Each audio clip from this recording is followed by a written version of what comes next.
So today I'm joined with Rappold, who is a serial entrepreneur and business angel.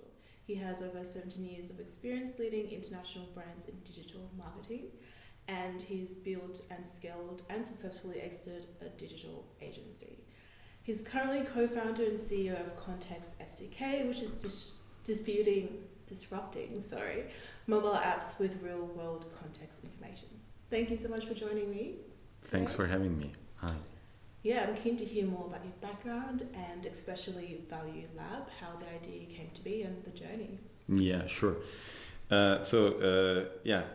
Thanks again for having me, and also I like the idea of kind of not touching the topic of entrepreneurship based on what went well and what the successes are, because I agree that the best lessons are from the detours and the mistakes that we make.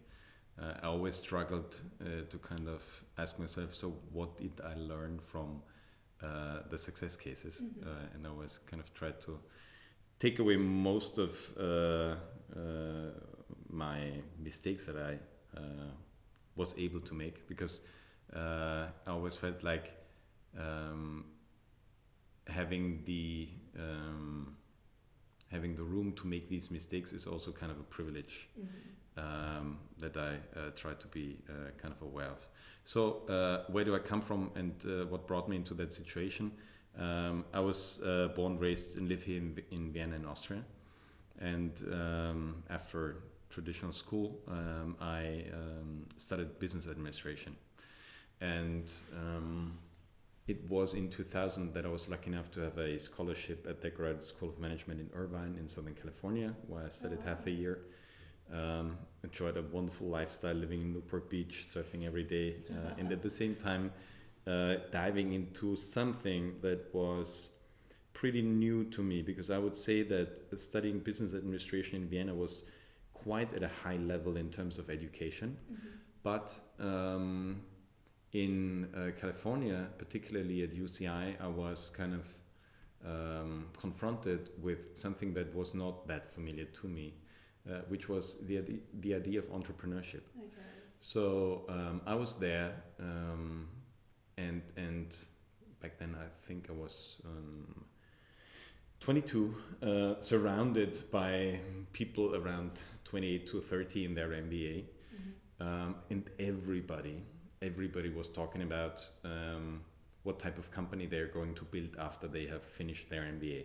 And that was strange. I really didn't get that. Wow. So that kind of environment didn't exist in No. Austria at the time? Okay. Because Austria and Europe particularly don't have that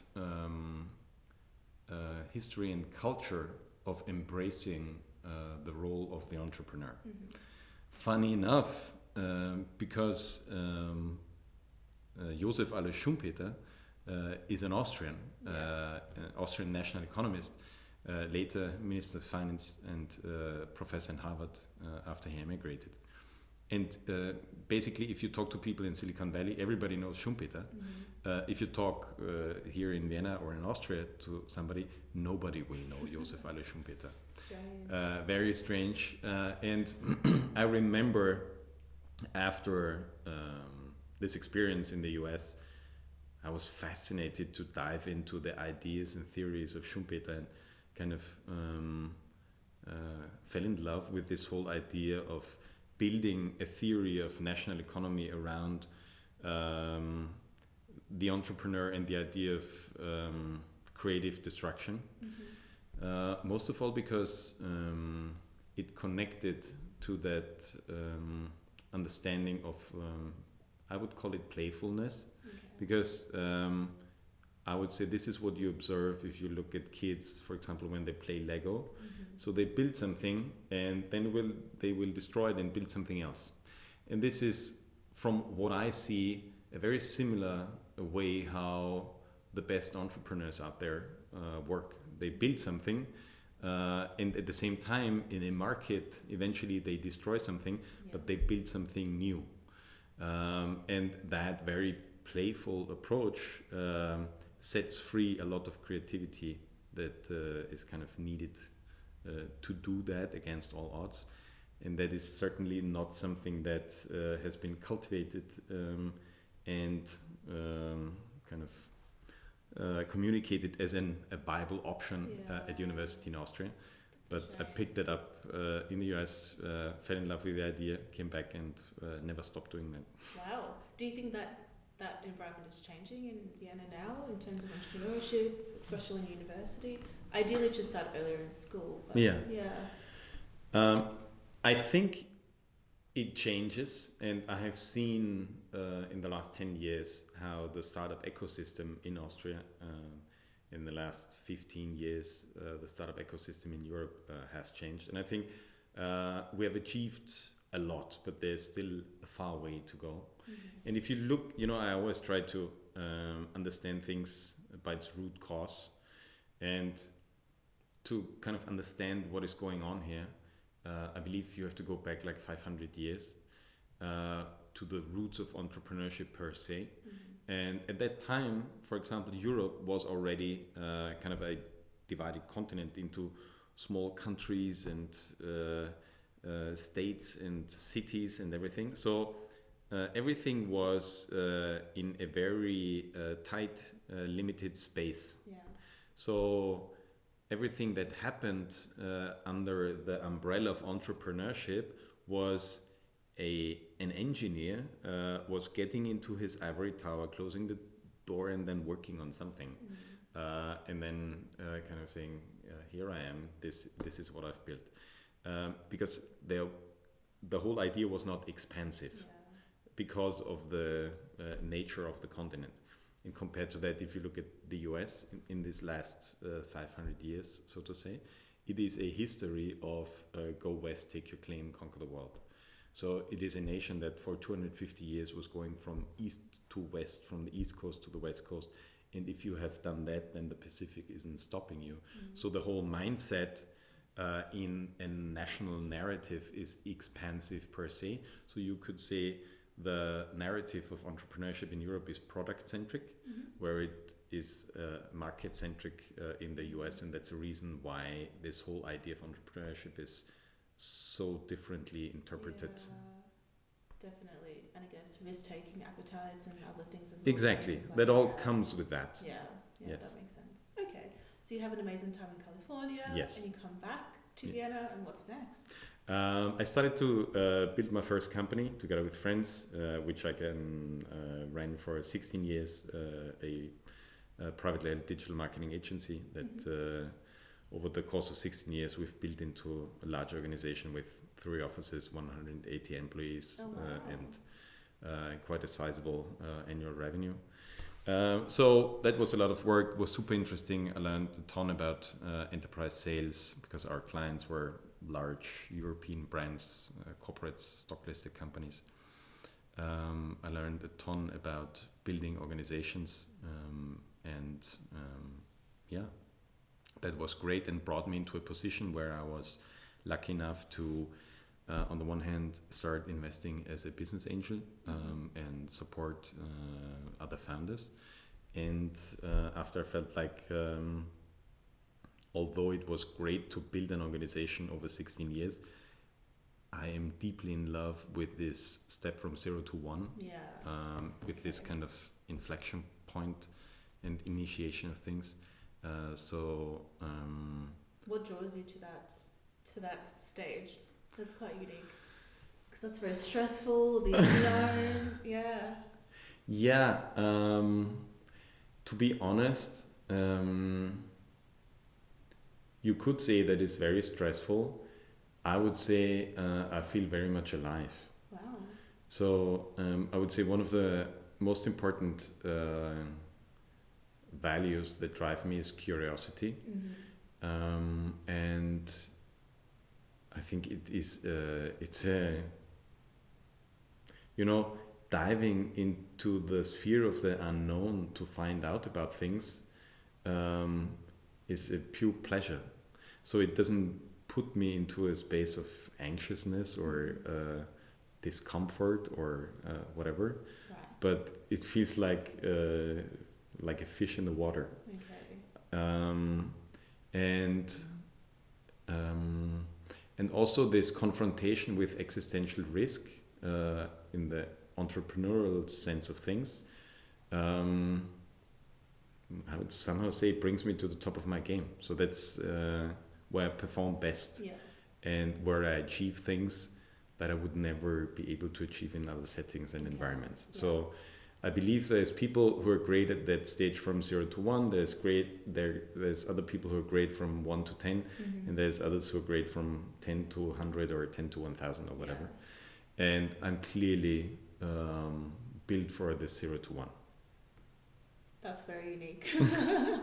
Because I guess a lot of the people I've spoken to, their aim is to reach that like 100 or 1,000. They're not thinking about how different it is and the different skills and attributes you need. So that's quite interesting and unique.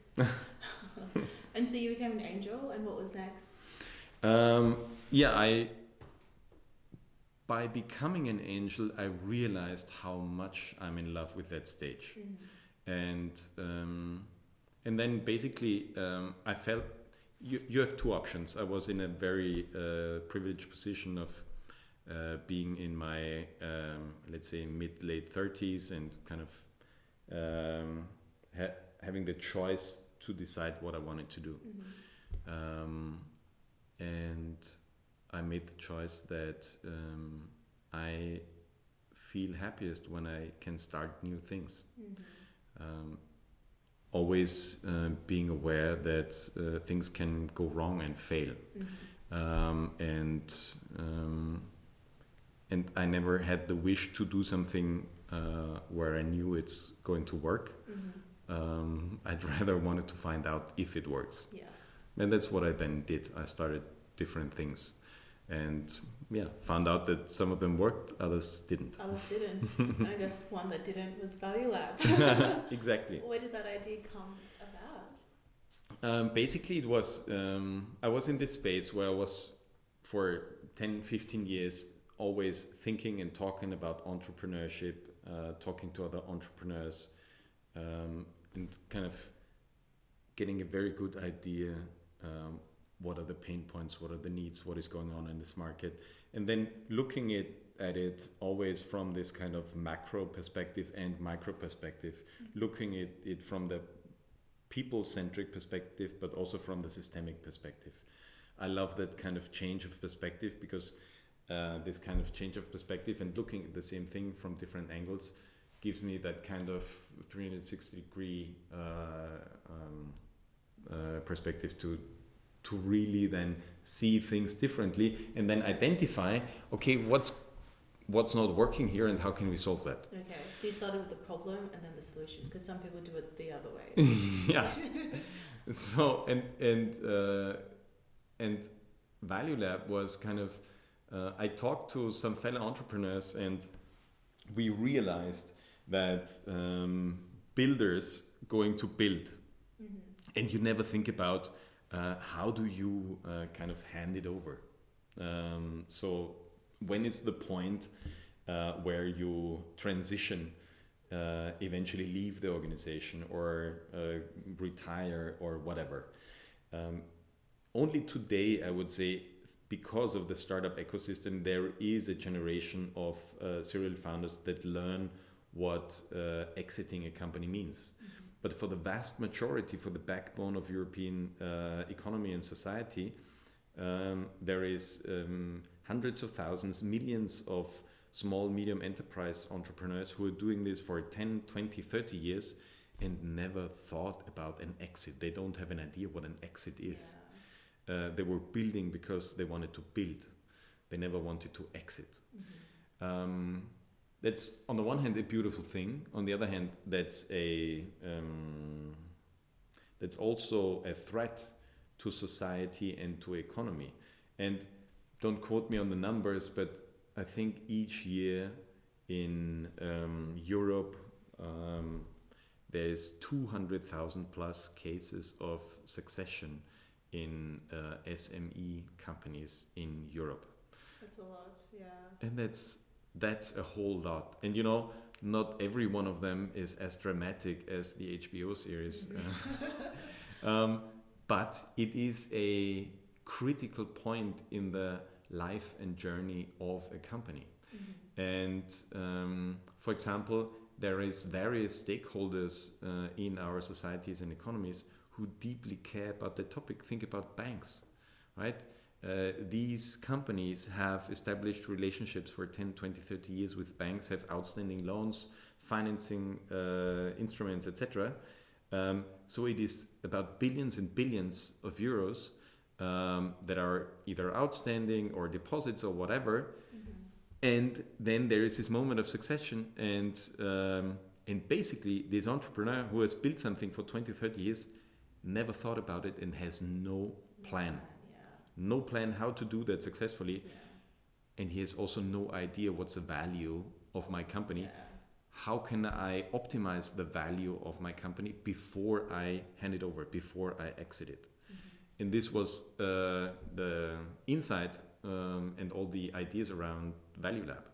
So in a nutshell, the idea was, what about if we build a platform, a digitally leveraged and enabled platform where hundreds of thousands of entrepreneurs of small and medium enterprises in Europe find resources and a curriculum to successfully prepare for that critical point of succession. Mm-hmm. And not by that, not just improving economically their own position, but at the same time safeguarding economic value for European societies. Yeah. So, because, and when I started something, I always tried to connect it with a reason why that I deeply cared about. Mm-hmm. And the connection here was, to me, quite obvious and simple. I am super lucky, very happy and thankful to say I am a European. Mm-hmm. I'm not primarily identifying myself as Austrian. I am European because I was lucky enough to be born in Vienna. That's an accident, because I could have been born somewhere else. I've been born and grew up here in Vienna, living in Austria, and I have the pleasure to, I don't know, eat a focaccia in Italy, or have a croissant in Paris, or see the Tower Bridge in London, or eat churros in Malaga, or whatever. That is how I grew up. And I think this is one of the greatest achievements of civilization and society after 2 world wars, to create something like the European Union and create a space and an environment where I could grow up like I grew up. So I deeply care about what can I do to contribute that this prevails and lasts, because if you look at the world today, we have to acknowledge that the position of Europe is a minor one, is a less important one, whether this is good or bad. But do you mean geopolitically, or in what sense? Geopolitically, yes. And I do believe that the world would be a better place if we would embrace more European values and qualities. Which particular values and qualities? I mean, for example, take Vienna as an example. We have here an extremely high standard of living, starting with cheap place to live, the rental costs, with very kind of the best water coming from the tap, with clean air. You have in every district a public swimming pool where you can go for, I don't know, €7 a day and have great recreational surroundings. So when we dream about how from a kind of standard of living environment would look like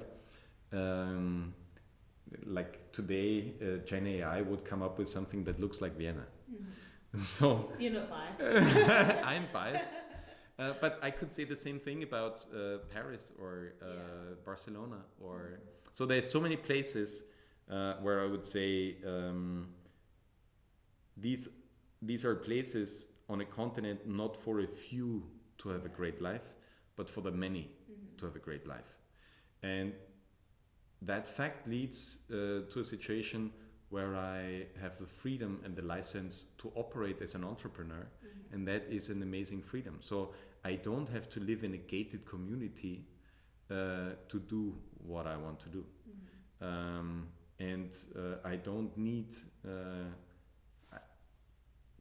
I don't know, I can walk down the street at 3 o'clock in the morning and I don't think a second about security. And that is part of European values, European society, and European culture. And I think that would be great to see more of that in the world. How do we achieve that? Not with politics.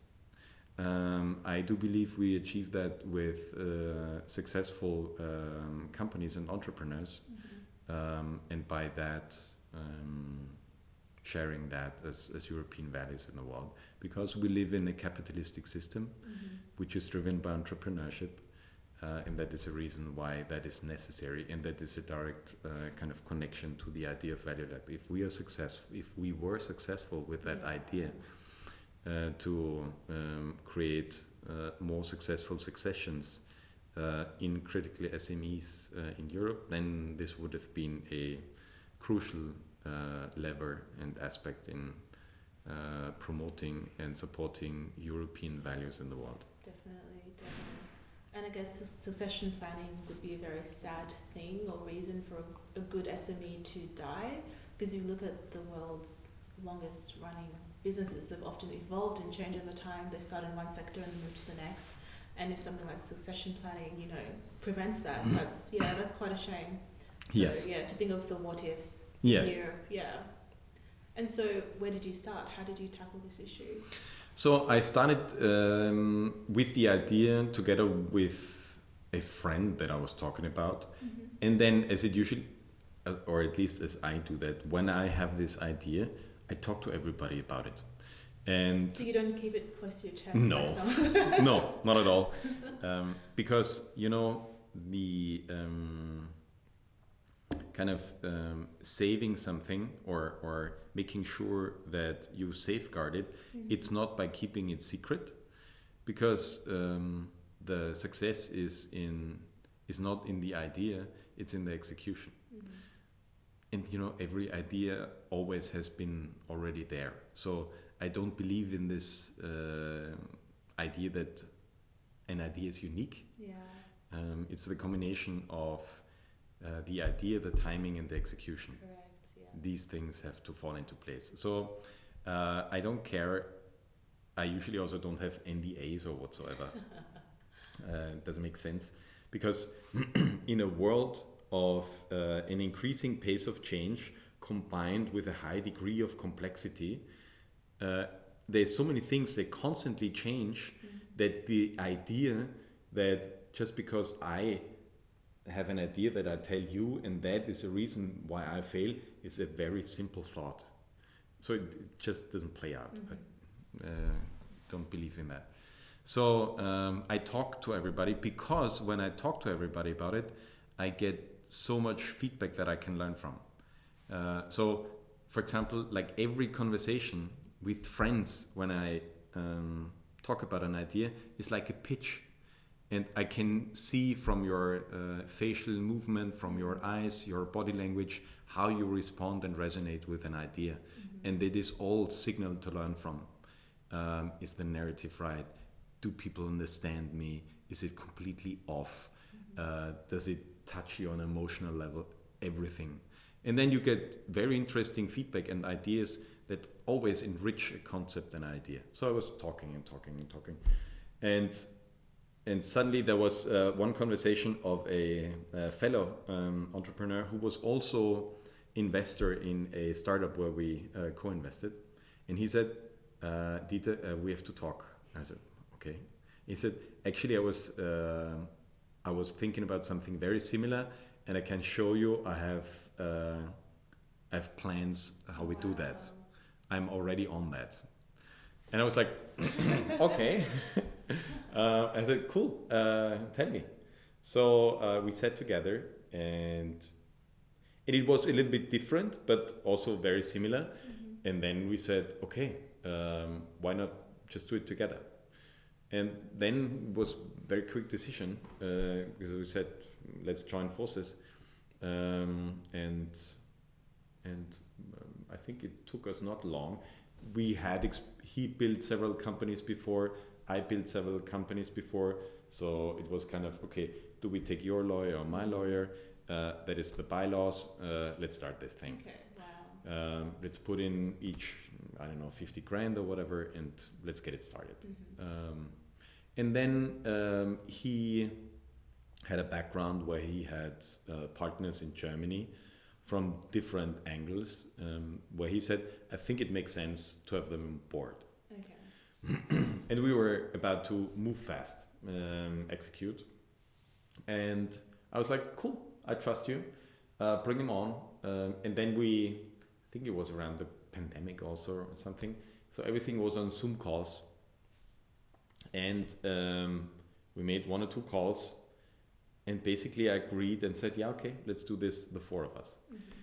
Looking back, I think that was one of the critical breaking points, because him and me, we knew each other, and I think we had a good relation of working together. But the other 2 colleagues in Germany, we did not know each other. We did not know what we're getting ourselves into.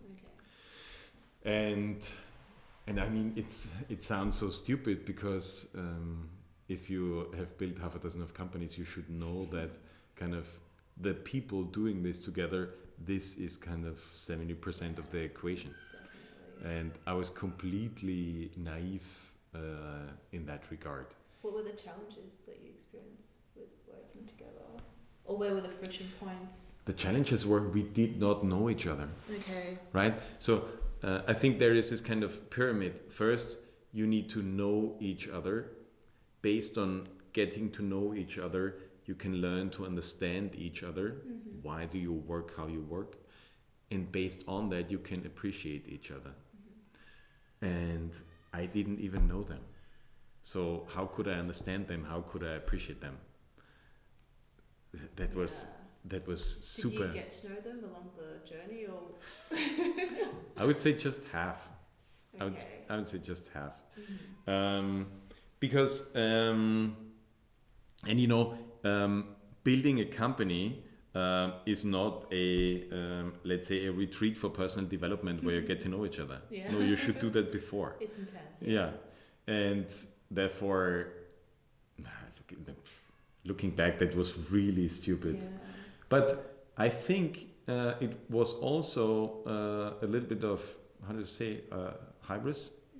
Mm-hmm. Because if you had a number of ventures that successfully turned out, you believe like, yeah, I can do that. And you make the most stupid mistakes and you think you can get away with it.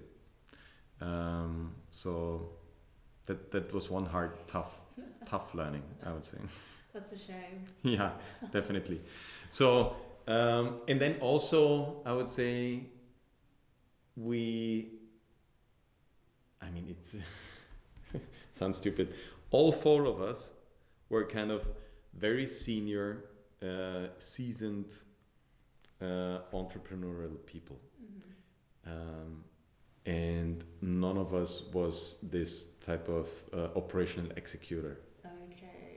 You're visionaries. And then you have like 4 captains, and everyone is like, let's go this direction. And then you discuss, no, let's go this direction. Okay. Everybody had a great idea how to go which direction. But none of us was kind of, okay, let's build. Yeah. Let's execute. That was also, and then all 4 of us, no, only one of us did not do it as a side hustle. All of us had other kind of main responsibilities in their other companies, and only one of the 4 did it as a full-time job, so to say. Okay. So catastrophe of a setup. What year was this? What year was this? Jesus. Everything that is gone is so far from me. But I would say 21, 22, something like that. Yeah. Yeah. Okay, and did you get to the stage of building the digital platform? So what we did is we kind of thought the full idea through, and then our idea was to say, like, let's imagine that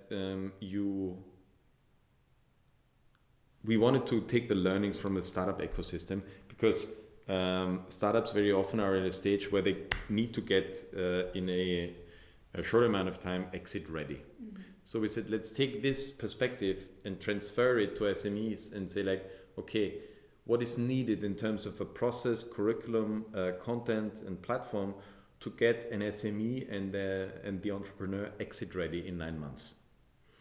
And then we said, okay, let's build a digital e-learning platform where you basically enter into a curriculum with personal coaching and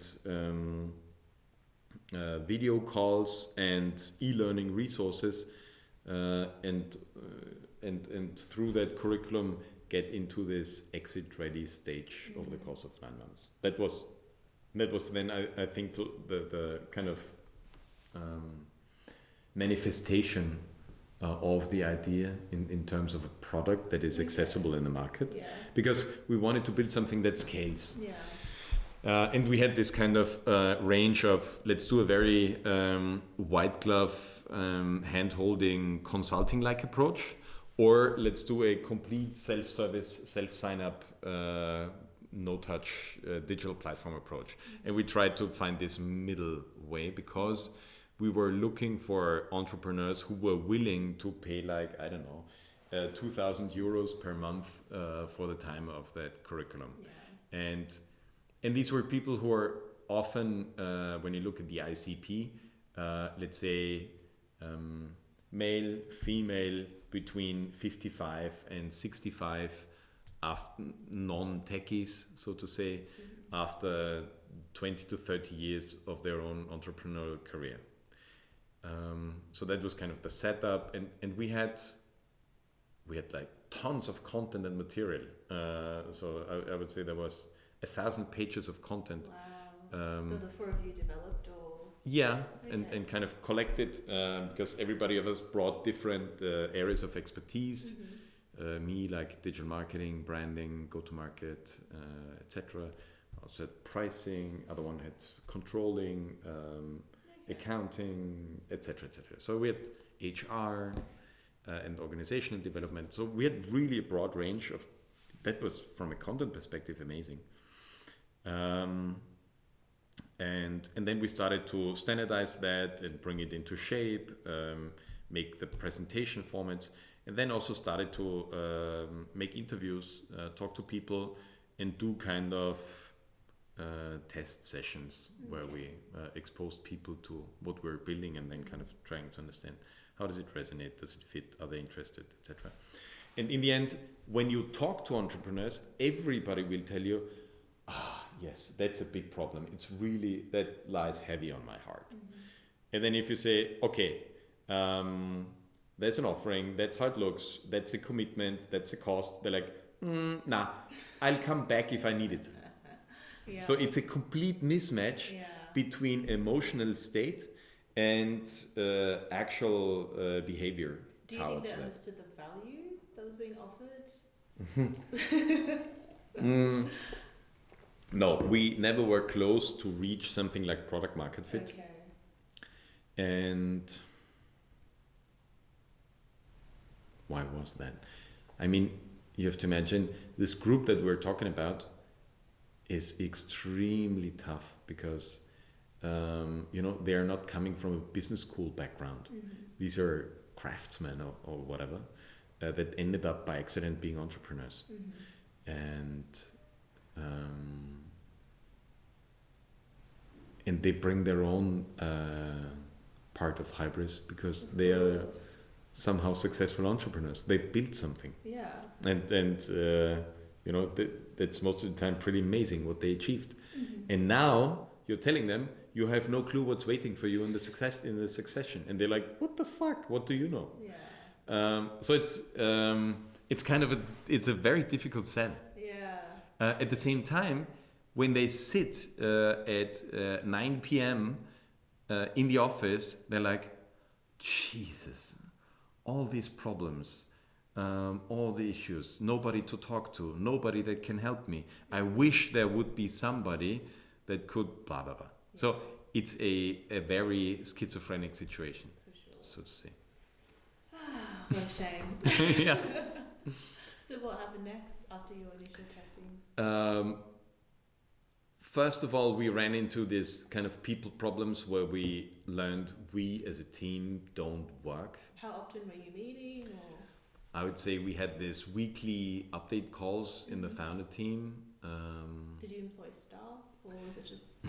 Yeah, but we started out with kind of freelancer contracts and stuff. So, and I think maybe one person that we really employed from the get-go, somebody who had the, let's say, potential to grow into something like a chief of staff role. So like started out as general project management, coordinating all the loose pieces, bringing it into one place, showing that, trying to make sure that we follow up. But yeah, it never manifested into one tightly knit organization of people that said, this is for the next, let's say, 3 years, 100% of what I do. Okay. That was missing. And why? I don't know. Because all of us had these other main companies they were working in.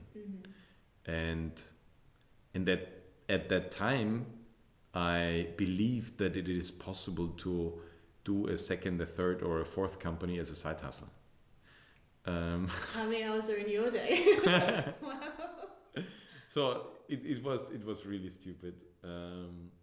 But I thought, yeah, I can do that. So you spread yourself too thin.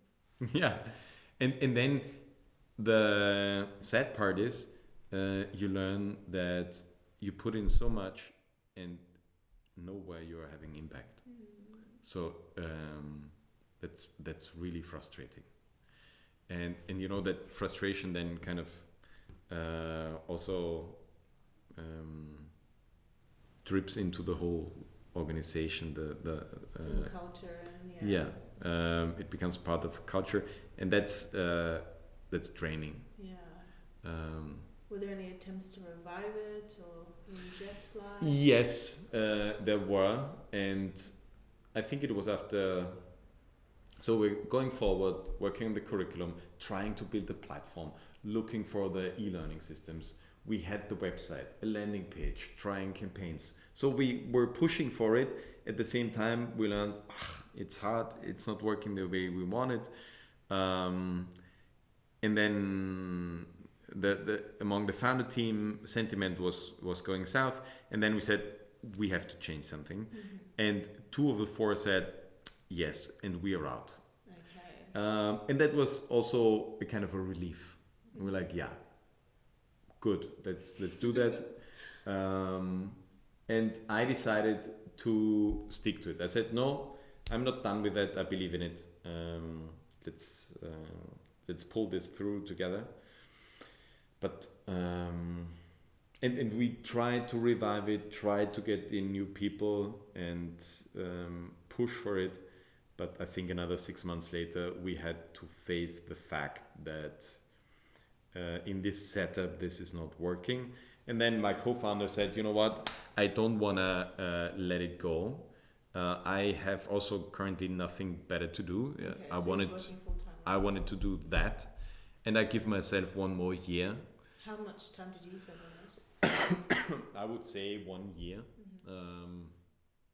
But if it was 1 day a week, then Okay.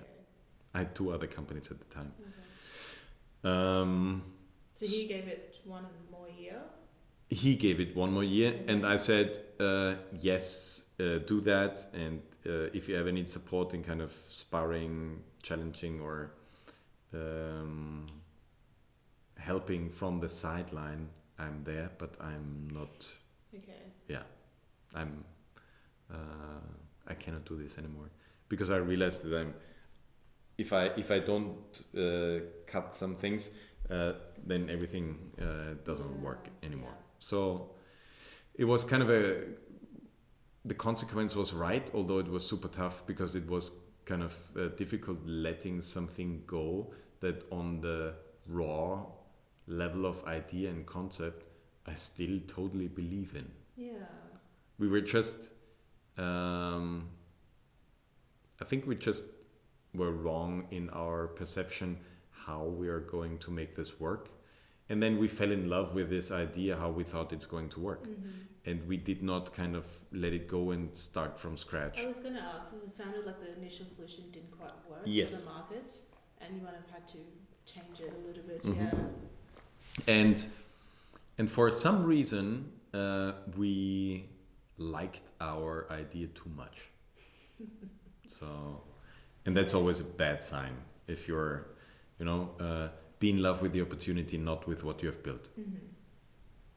So. That's a good quote. So you pulled out, Yeah. and now with some reflection, do you think that's something that can be revived? Does that solution exist now? No, Okay. it does not exist. So I think there's still demand for that. I think there's still a space for that, because the observations and the insights regarding the market and the pain point and the need still valid. Yeah. It exists. That's there. How do we tackle it? I don't know. Yeah. I'm not sure about that.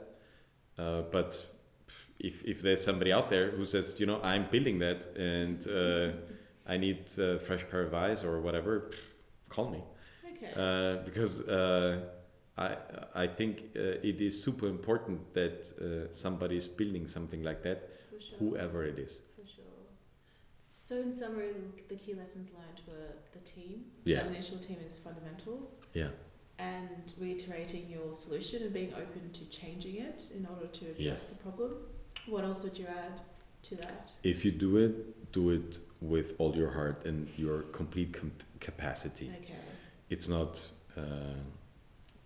you're not Elon Musk.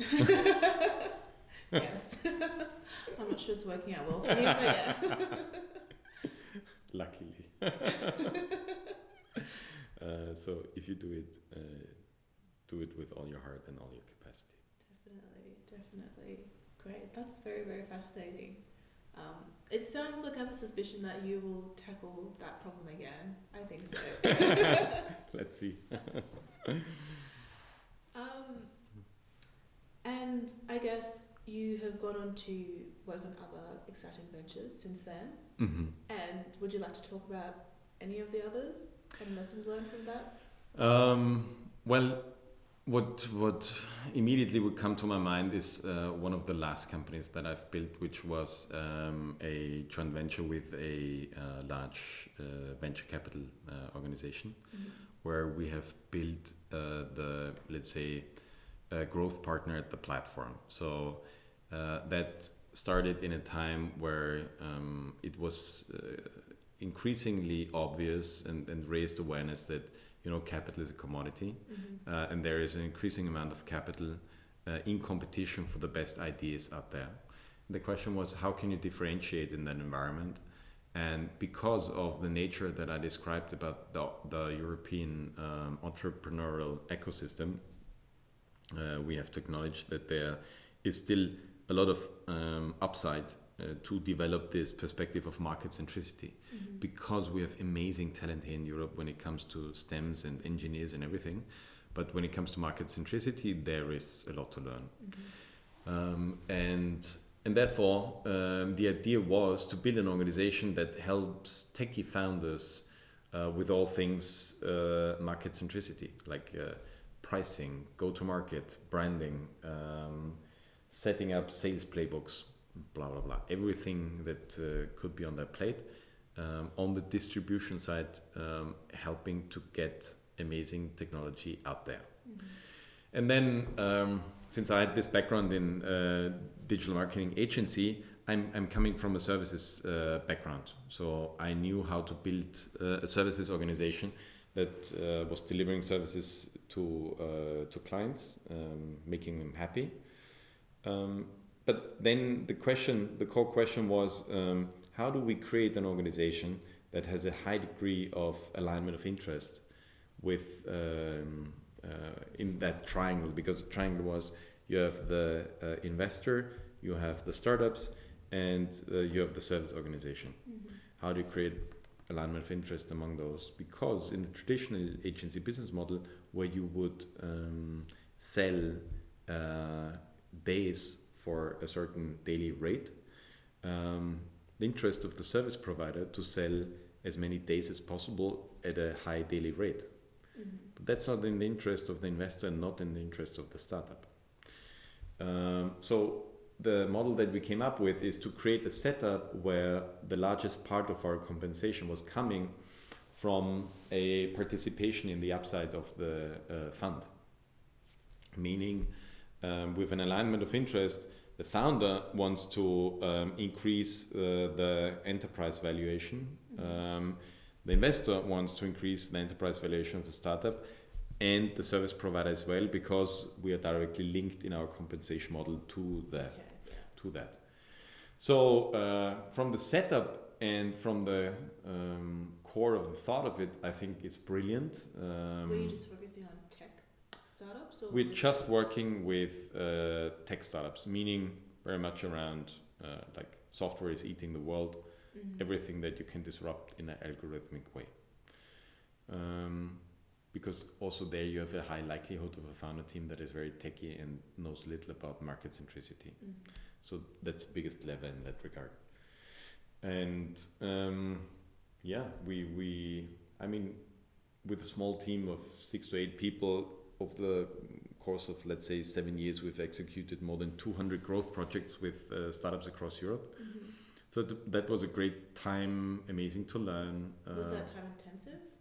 Working with 200 plus? Yeah. Yeah, sure. Sure. It was not boring. Was that your main focus, or were you still also juggling other? Okay. I mean, during these 7 years, I think for 2 years, I was kind of interim CEO at one of the startups where I was invested. Oh, wow. And on the side was managing director of that company. But apart from that, I did it full time. And so I enjoyed that. That was amazing. But at the same time, looking back, I also have to say that it is difficult because if you look at the distribution of startups in a fund, you will have those who are the outliers and the stars that end up being unicorns or having these, 300 million exits. And to be honest, they don't need your help. For whatever reason, they found another way to find out how things work. And then you have the other part who struggle and where things don't work out. And honestly, even though you eventually know much more in a certain aspect of it, you cannot change the core why it is not working. So as one person said, great marketing kills a bad product faster. So you think that you can move the needle, but in the end you cannot solve the core problem that eventually a founder has not identified product market fit successfully. And if you could solve that for the founder, then you should be the founder and not a service provider to that startup. So that was kind of a, let's say, logical flaw in parts, I would say. And in the end, I don't know if I would say that failed. Yeah, it doesn't sound like a failure so far. No, not at all. But also it was not that disruptive and revolutionary and groundbreaking as I wanted it to be. Okay. What was your initial vision for it? You know, after 16 years running a digital marketing agency and seeing how the culture in this industry deteriorated and clients were treating their agencies and therefore agencies were treating their employees, I thought like I have to get out of this environment because it kills me. That's not a beautiful environment to work in. And I honestly believe that we need to change the business model of that industry to have the chance to change the culture around this services industry. That was what I cared about. And that was what I did not achieve. And you know, my idea was digital marketing services will always be needed. But innovation always comes from the periphery of a system. And what is the periphery of economy? This is startups. So I thought startups, the startup ecosystem would be the ideal test ground to find a alternative model for digital marketing services. And with that knowledge then kind of transcended into the center of the economy, like working with big corporates and companies. That was the kind of initial concept and idea. And with that, I failed because what we found out and learned and did, we did not kind of transcend into the core of the economy. Okay. And so how did it then close out over time?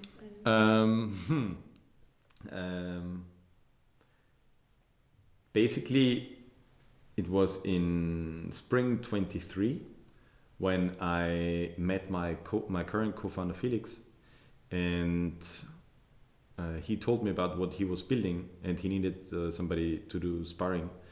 I did that a couple of times. I said, Felix, I think that's brilliant. You should build a 100 million plus company. And at some point, and he said, no, I don't want to. I cannot do that. And at some point he said, do you want to do it together with me? And I said, yes. And then I had to kind of find a way to I had to organize a succession, so to say. Ironic. So I handed over to a colleague the role as managing director of the organization, and was kind of hoping the best. And it turned out that that's very often a problem in a services organization, that the organization was too dependent on me, on an operational person. Yeah. And on that we failed, and then we decided to close it down. Okay. Yeah. Okay. Wow. I mean, it was still a success, but. Yes, I'm very happy for the experience. Yeah. I learned a ton.